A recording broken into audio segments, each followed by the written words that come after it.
자, 앞에서 앨런과 서머스의 논쟁을 이야기했지만은 앨런은 이 바이든 정부의 재무장관으로 몸을 담고 있어요.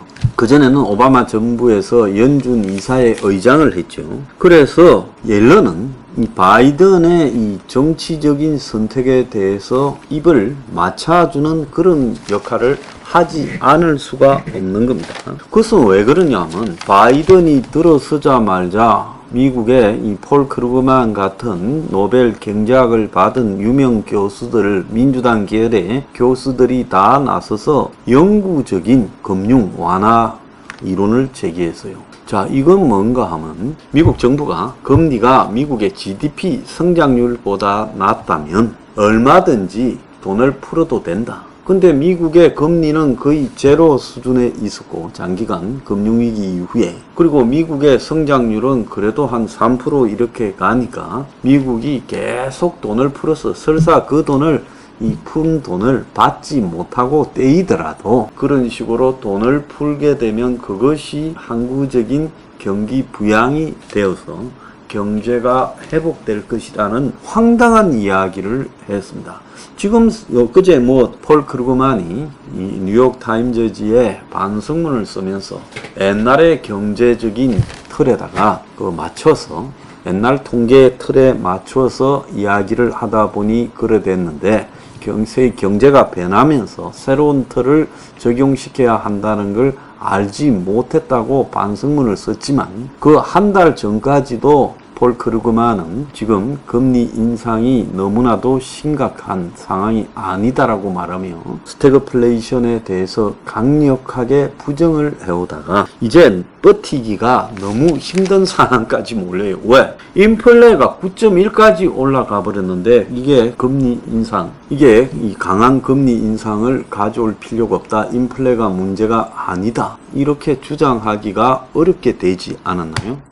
자, 폴 크루그만이 불과 한 달도 되기 전에 미국의 인플레가 그렇게 심각한 상황은 아니다. 그러면서 이 스태그플레이션으로 갈 확률이 없다. 이런 식으로 이야기를 하고 금리도 그렇게 막 올릴 필요가 없다라는 식으로 이야기를 해왔어요. 그러다가 이제 자기가 더 이상 6월 달에 미국의 물가 인상률, 인플레가 9.1%가 나오니까 그제서 이제 반성문을 쓴 겁니다. 그래서 이 서머스와 앨런 같은 경우에는 작년 초에 이미 한 판을 크게 벌렸는데 그것이 지금 논쟁의 시작이었다고 봐야 돼요. 바이든이 무려 1조 9천억 달러, 1조 달러면 1300조가 되고요. 2조 달러면 2600조입니다. 그러니까 1조 9천억 달러면 그야말로 2400조 정도의 돈을 풀은 겁니다. 그 전에에 트럼프가 또 수표를 집집마다 한 장 보냈지요. 거기에다가 또 자기가 집권했으니까 집권 선물로 잔뜩 풀었어요.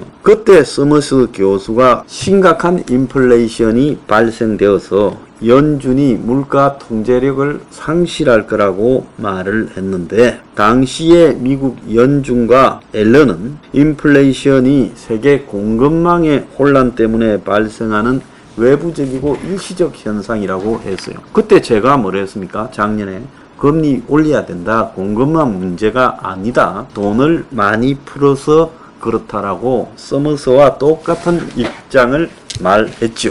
자, 그런데 이 앨런이라는 여자는 지금 바이든에서 재무장관을 맡고 있는 거지만 서머스는 과거 클린턴 밑에서 재무장관을 한 25년 전에 지냈어요. 두 사람 다 유대인 계열입니다. 그래서 정부의 역할을 중심하는 케인즈 학파에 가깝다라고 봐야 되고 민주당에 또 재무장관을 했다라는 공통점이 있습니다. 그런데 불구하고 이 서머스는 물가 상승을 잡으려면 연간 5% 이상의 실업이 5년간 필요하다. 그러니까 최소 5년간의 장기 불황. 자, 미국에서 연간 5% 이상의 실업이라는 것은 장기적인 차원에서 실업으로 갈 확률이 있는 심각한 경기 후퇴를 의미합니다. 그래서 물가를 누르다 보면 실업률은 자연 발생적으로 생길 수밖에 없는 거고 40년 만에 최고치로 치솟은 인플레이션을 잠재우기 위해서는 기존의 금리 인상을 계속 해나가야 된다. 그러지 않고 금리를 찔끔찔끔 올리고 도피적인 정책을 펴다 보면 미래에는 더 큰 고통이 오게 될 거다라고 말을 하고 있습니다. 자, 여기에서 제가 일부에 이야기했던 미국 국민들이 인플레를 견딜 거냐 아니면 금리 인상을 견딜 거냐라는 부분에서 서머스는 인플레가 모든 사람에게 골고루 피해를 주고 특히 없는 사람에게 더 큰 피해를 준다. 자, 여러분 여기서 상식적으로 한번 생각을 해봅시다. 왜 인플레가 굉장히 위험한가라는 부분에서 보면요. 자, 아주 많이 가진 사람이 1년에 자기 소득이 한 15%좀 줄었다 생각합시다. 그러면 100억을 버는 사람이 15% 줄어도 85억으로 넉넉하게 살 수 있지요. 10억을 버는 사람이 1억 5천이 줄어도 8억 5천만 원으로 살 수 있지요. 그런데 1억 버는 사람이 1,500만이 주면 8,500만 원으로 사는 데는 좀 어려울 거고 5천만 원을 버는 사람이 만약에 750만 원이 줄어들면 그 사람은 엄청난 고통을 느낄 거고 1,000만 원 버는 사람이 150만 원이 줄어들면 생계가 안 될 겁니다. 그래서 인플레는 계층에 따라서 다양한 고통으로 다가온다는 겁니다. 수입이 적은 계층일수록 인플레는 더 큰 피해를 주게 되죠. 그런데 옐런처럼 저렇게 이야기하는 미국의 이 경향에는 대체로 미국의 월가의 투기꾼들, 금융자본가들의 뜻을 반영하는 시각이 포함되어 있습니다. 자, 월스트리트 저널은 최근의 경제 현상에 대해서 완전 고용 상황에서의 경기 둔화라고 표현을 했어요. 이게 완전히 서로 어울리지 않는 두 가지의 반대적인 개념을 한 말에 섞은 겁니다. 완전 고용 상황이 되면 경제가 굉장히 편안해야 되는 거예요. 근데 완전 고용 상황에서 경기 둔화라고 이야기하는 것은 얼마나 앞뒤가 다른 그런 모순적 표현입니까? 그래서 2008년 금융위기 극복 당시에 경제가 성장에도 불구하고 고용 회복이 매우 더디게 진행됐다. 그거 왜 그런 줄 아십니까? 경제에 자생력이 있어서 회복으로 가는 게 아니라 그때도 2008년 금융위기를 맞고 처음으로 세계에서 엄청난 돈들이 풀려났습니다. 푸른 돈이 결국은 경제가 성장되는 것처럼 착시 현상을 불러일으켰지만 실질적으로 이 경제의 실물 경제에서의 성장은 거의 없이 투기자본들이 성장을 시키는 척 보였던 겁니다. 그러니까 고용이 뒤따르지 않은 거죠. 실물 경제가 성장이 되면 반드시 고용이 뒤따르게 돼 있습니다. 마찬가지로 완전 고용 상황에서 경기 둔화라는 건 경기 둔화는 필연적으로 고용률을 하락, 실업을 늘리게 돼 있는데 그런데 경기는 둔화되는데 완전 고용이라는 것은 고용률의 계산에서 착시 현상이 일어나서 완전 고용이 아니라 실제로 일자리가 늘어났다 하지만은 그 일자리가 온전한 하나의 일자리로 분석할 수 없는 생계형 알바 일자리들을 이 통계학에서 그냥 일자리 증가로 막연하게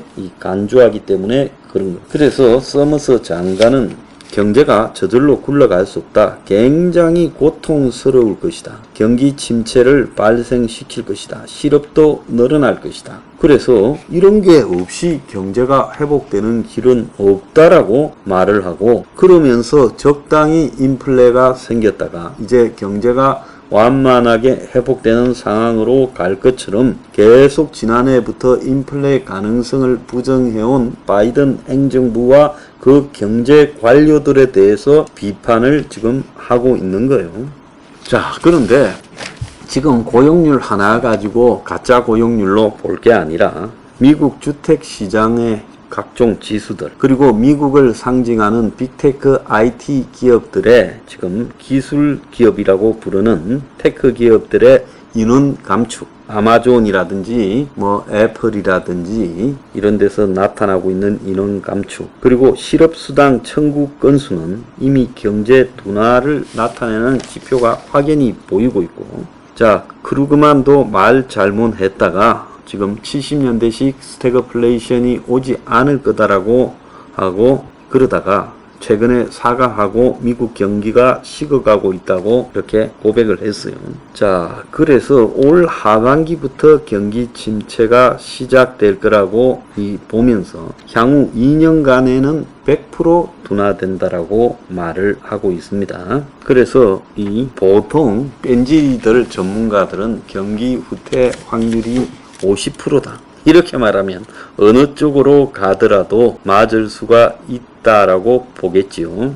그래서 미국이 인플레이션 계속 심화되는 것을 견딜 수 없기 때문에 금리를 계속 올릴 거다. 그렇게 되면 기업과 직장인들은 물가를 상승시키는 쪽으로 갈 수밖에 없게 되고 결국은 기대 인플레 심리가 높아지면서 인플레이하에 이 금리 싸움이 질 수밖에 없다. 금리가 질 수밖에 없다라고 하고 내년에는 미국 GDP가 대폭 감소하고 실업률이 확 올라갈 거라고 보고 있습니다. 자, 그러면 세계를 휩쓸고 있는 금리 인상이 언제까지 갈 거냐? 제가 볼 때 2023년까지는 갈 수 있을 거다. 자, 그리고 이제 인플레가 잡혀야 금리가 잡힐 건데 인플레가 올해 안에 잡힐 거라고 생각하는 것은 참으로 어리석은 일이다. 이렇게 지금 저는 보고 있습니다. 그래서 여러분들이 세계 경기 둔화, 자, 그리고 경기 침체, 스태그플레이션, 자, 이 모든 것은 다 맞고요. 근데 문제는 이것이 단기간에 끝나면 일시적 경기 후퇴라고 봐야 되고 또 경기가 후퇴했다가 상승하는 경기 사이클 중에 있다고 봐야 되지만 이번에는 그게 아니에요. 유례없는 엄청난 돈 살포 그리고 더 나아가서 일자리의 소멸 그리고 신자유주의 세계화의 붕괴 그리고 또 여기에 코로나나 우크라이나 전쟁까지 다 붙어 있기 때문에 이것은 이제 본격적으로 한 최대 20년 최소 10년 이상의 장기간 경기 후퇴 즉 대공황인 거예요. 그래서 대공황은 장기간 경기 후퇴 침체가 지속될 때 그것을 대공황이라고 부르는 겁니다. 저는 대공황2가 그래서 지금 시작되었다고 보고 있습니다. 올해부터 본격 시작되었다. 그리고 그 시작의 이제 극적인 선언은 시작은 됐지만 선언은 내년 봄에 나올 거다 보고 있습니다.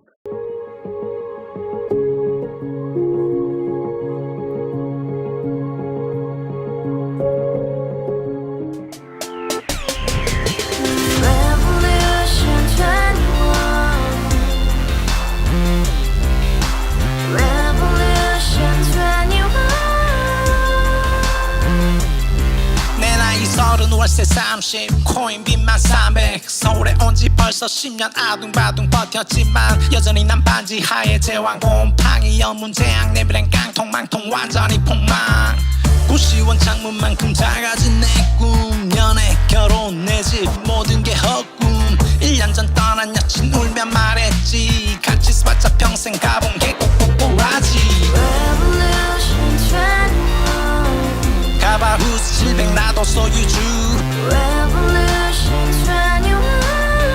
가바후스 700 나의 소유주 택시기사 우라부지 마트 캐셔 울어문니 우리 집안 다 털어봤자 후줄 그래 개선민 내 미래 거기서 팍 끝난 거지 팍더 이상 노력 따윈 괴물이 스펙 찾아서 말리 비오는 날 알바 잘려 맨날 학원 날 개쳐 빨려 밤비 내리는 양화대교 홀로 걷고 있을 때 현수막에 아로 새겨진 평당 700짜리 아파트 다같이 소리 질러 혁명 21 가바후스 700 나도 소유주 가바후스 700 나의 소유주 You and I, we live together in the house, brand new day, and your dream had just been